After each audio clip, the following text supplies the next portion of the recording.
vì biết chắc nói anh đi là để đỡ ta thay khi còn mãi sắp sắp muốn thi đầu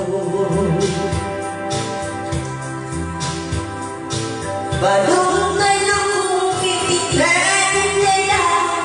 nhiều chờ trong hãy cô và ta và anh yêu nói cười cùng tư vô vì bóng tối quá dày chẳng có nó thành nơi tôi mỏi bởi thế để còn trong chúng ta với nhau hồi chúng nhé đã hôn tình từ khi mắt tôi dài lòng bao nói và nước mắt con ướt nhòa từng giọt buồn xót xa